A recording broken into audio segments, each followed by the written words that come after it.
and as you can see by the TV fish tank behind me and the jungle happening in my house, I'm really obsessed with crazy DIYs and plants. But let's be so honest, I do love plants. I mean, I collect them, I decorate with them, but I do occasionally kill them more than I would really like to admit. So today we are gonna take some of my real plants and we're gonna give them an immortal makeover. We are making miniature beaded versions that require 0 sunlight, 0 watering, and fingers crossed, 0 stress. I mean, they're cute, they're tiny, you can stick them on your fridge, you can hang them in your car or decorate with them in your home or your office. Let me show you how I make them. Let's go over the supplies. This DIY is pretty simple and you only need a few things. So I got some very little cute miniature pots, some floral foam, but you could also use styrofoam, 26 gauged wire, as well as some wire cutter and pliers, a hot glue gun, and then an obscene amount of green beads and some moss for the top. Once again, I did black out on Amazon because I am not capable of doing anything half-assed. So let's get to making these adorable beaded plants.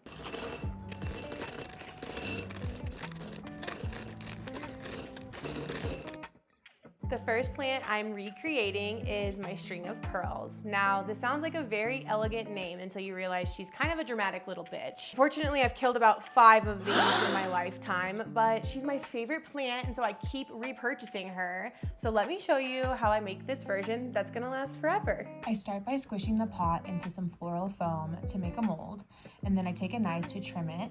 And this is the base for every single one of the beaded plants, but I'm only gonna show you once to spare your attention span. And then I'm gonna cut a piece of wire, I'm gonna add the bead through and give it a good twist at the end and trim off the excess. This makes sure that no other beads slip through. And then I'm gonna add small little green beads one at a time, trying to replicate the strands of the string of pearls.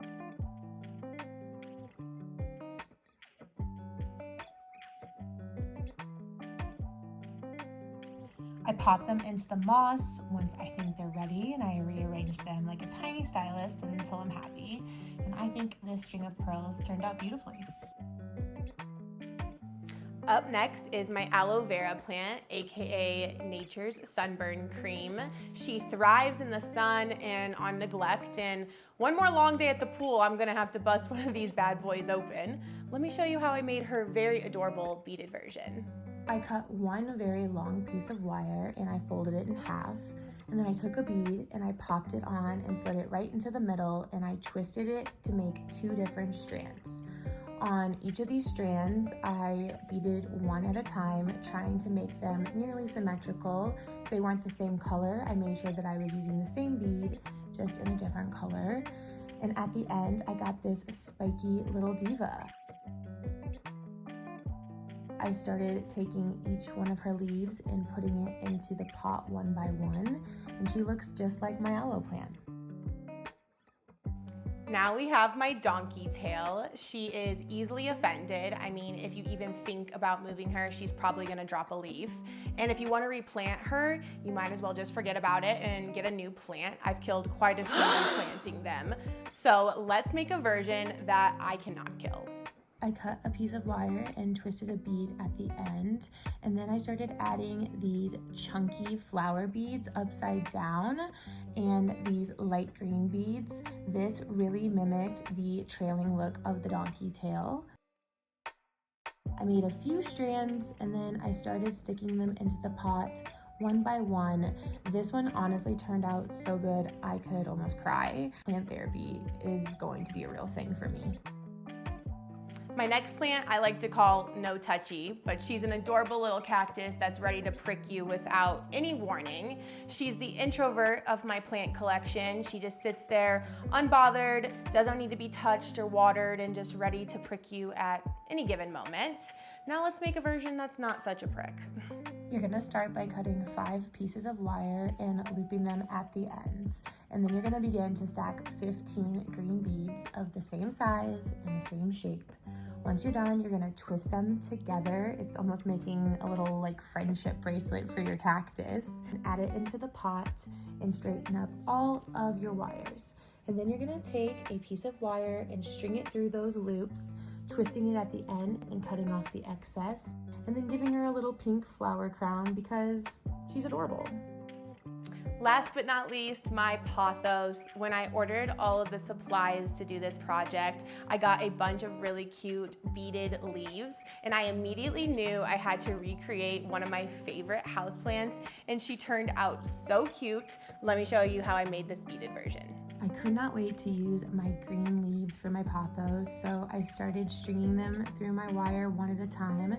And in between the leaves, I would add these very thin, long green beads to kind of mimic a strand. I made a few long strands and a few short strands. And once I was happy, I started draping them over the edge of my pot. And honestly, I really killed this one.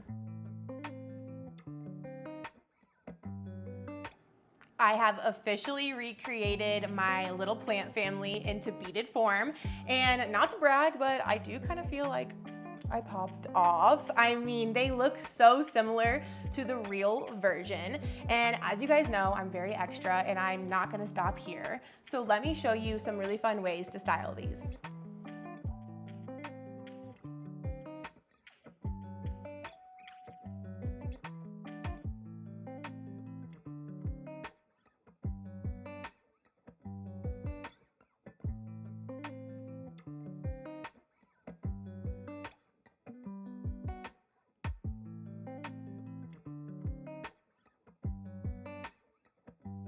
That's a wrap on my tiny beaded plant collection, and they turned out so cute.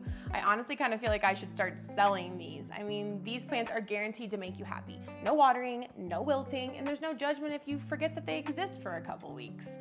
I really hope that you guys do this DIY. I'd love to see some versions of your plants in bead form. And I also hope that you choose to subscribe. I've got a lot of cool videos coming your way very soon.